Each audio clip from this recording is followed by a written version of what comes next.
So now we're going to talk about the examination of the lumbar spine.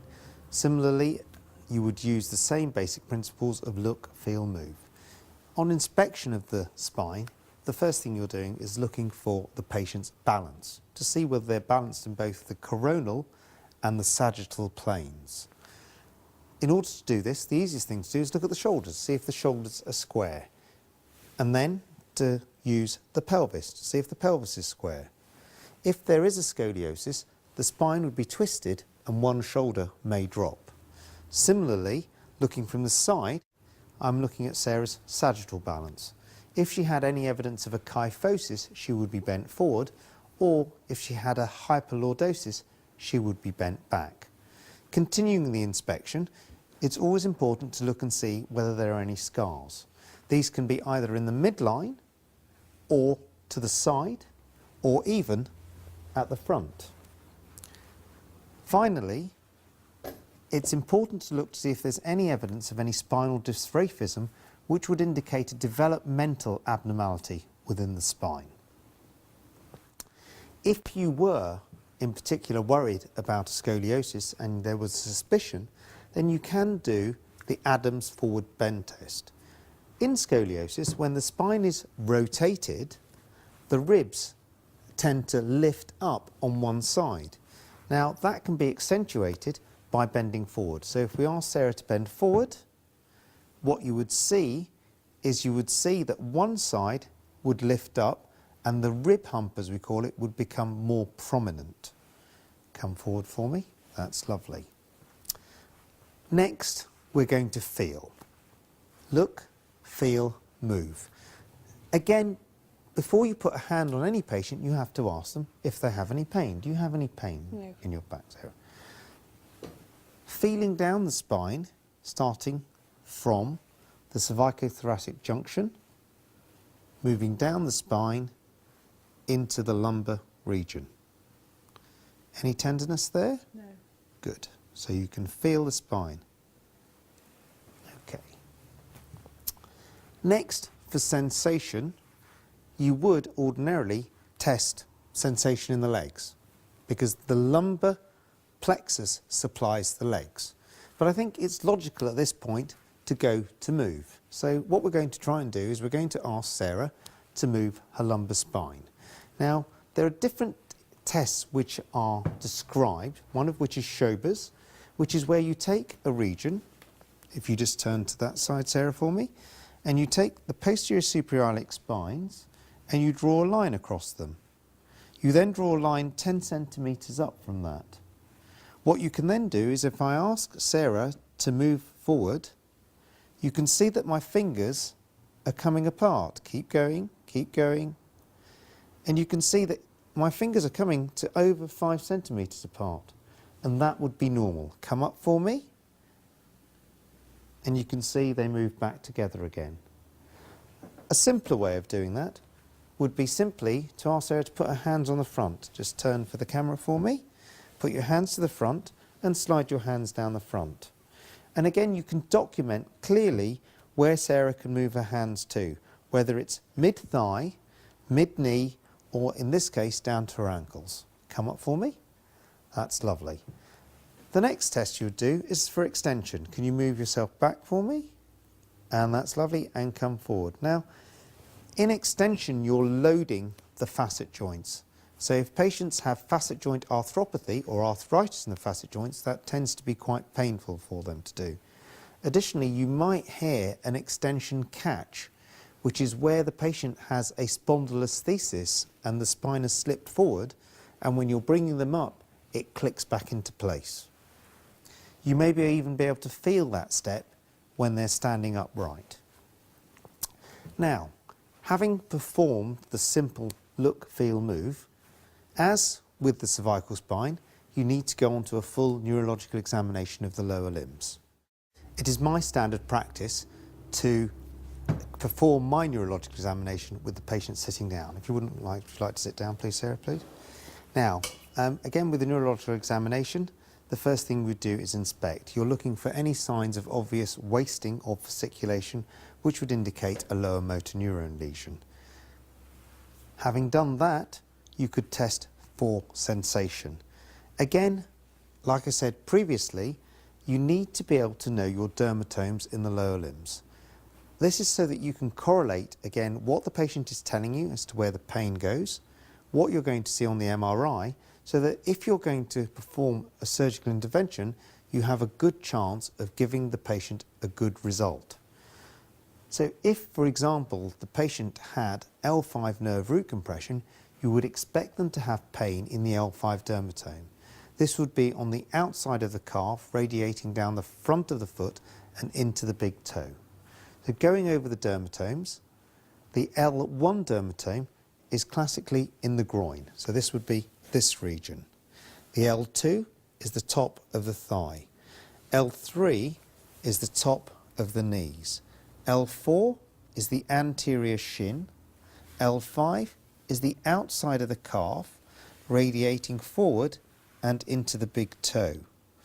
S1 is the outside of the foot, the heel of the foot, and up the back of the leg. Routinely, I would test those dermatomes using either a pinprick or light touch to ensure that sensation is normal. It's routine to ask the patient if they have any numbness, because they will be able to tell you, and that will again give you an idea of where the abnormality lies, or whether they have any paresthesia. Do you have any pins and needles or any numb areas, Sarah? No. No. Okay, so having looked for wasting or fasciculation, having felt for sensation, you then need to see whether there is any abnormal tone within the leg. In this situation, what I tend to do is test for clonus. Making the leg loose and see whether there is any beats when you bring the foot up sharply. Next, having tested for tone, I then go to power. So I find that the easiest way is to place the joint in the position and then ask the patient to hold and maintain that position, and then the patient knows exactly what you're trying to do. Starting with hip flexion. Sarah, can I ask you to lift that knee and keep it there? Lovely. Bring that down. Bring the leg out. She's using her quadriceps now. I can feel her quadriceps. Keep the leg there, and I can feel the muscle tensing. Bring your foot up, tibialis anterior. You can see it. Keep it there, and you can feel it. Drop your foot. Bring the big toe up. Keep it there. You can see the tendon of extensor hallucis longus. Good. Push down. Excellent. Moving to the other side again. Bring the knee up. Keep it there. Good. Relax. Bring the leg out. Keep it there. Relax. Bring the foot up. Keep it there. Big toe up. Push down. Good. When she's pushing down, you can see the gastrocnemius and soleus contraction. Do that again for me, Sarah. And you can see the muscle there. Having tested the muscles, at this point, if the patient has any evidence of root tension signs, it's logical at this point to see whether their straight leg raise is positive or not. Now, this can be done in a number of ways. You can either do it with the patient lying down, or you can do it with the patient sitting down. I often do it with the patient sitting down because they know what a straight leg raise is when they're lying down, but often they don't realise what I'm trying to do. So if it's positive in the sitting position, you know that it's definitely positive. If you bring your leg up for me, Sarah.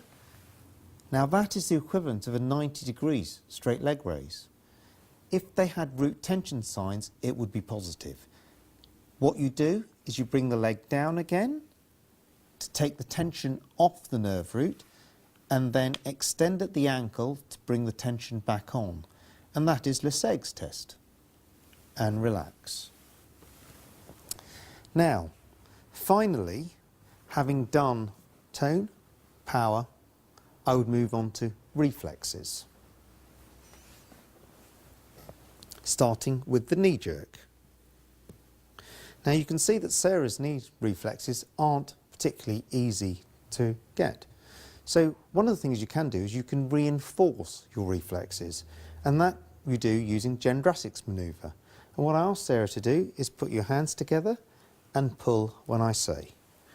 Pull now, and you can see we've got a reflex. Relax. Pull now, and there we've got a reflex. Relax. Let's see if we can get her ankle jerks without. Now, here you're going to be striking the tendo Achilles. So what you have to do is you have to put the tendon on some tension, otherwise you won't get the reflex.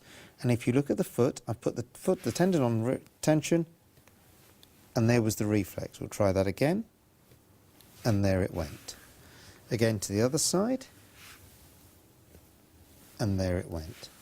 While you're here, it makes sense to see whether there's any evidence of an upper motor neuron lesion, because I have a sharp point and I have a foot.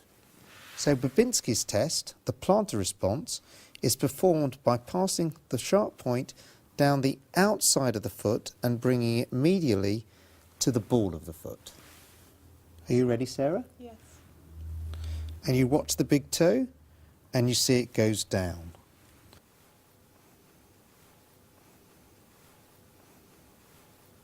Again, on this side, starting from the outside of the foot and moving round, and there it goes down. Similarly, if you're worried about the long tracts and you think there may be a cord lesion, seeing as you're in the region of the foot, it makes sense to test for joint position.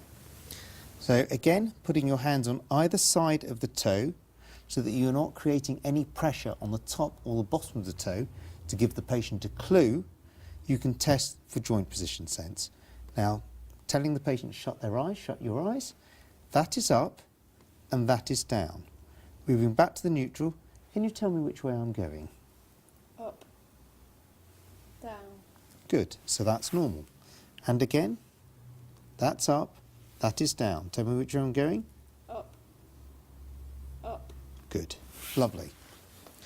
And again, what my usual practice is to test Romberg's again if I'm doing the lumbar spine independently.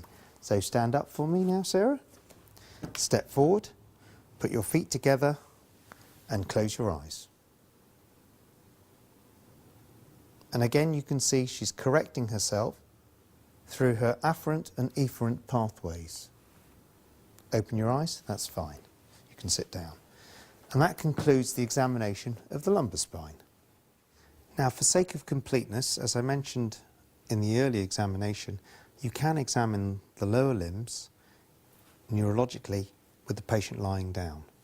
And we're going to show you how to do that now. Starting off with hip flexion. Sarah, could you bring your knee up for me and keep it there? Good. Kick the leg out, keep it there. Good. Bring the leg down. Bring the ankle towards me, keep it there, and the big toe towards me. Big toe towards me, keep it there, good. Push down, excellent. Next leg, bring the knee up, keep it there, kick the leg out. Push down, bring the leg down, bring the ankle up, keep it there. Big toe up, keep it there, push down. Similarly with the reflexes. Relax.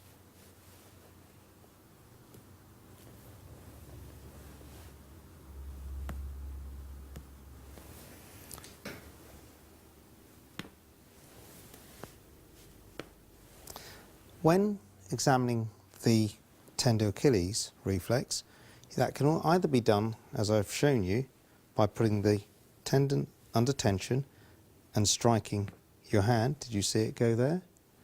Similarly, there it went.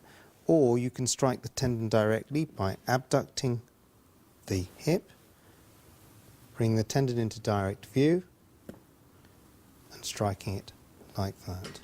Similarly, like that. Can you see that? And there it went. All right? Lovely. Also, whilst you're here, you can do the straight leg raise by bringing the leg up gently. Often the patient will be tender to the point at which they feel pain. When you've reached that point, you release the root and then reapply the tension by applying ankle extension. Release, and that would be a positive Le Segh's test. All right, that's lovely. Thank you.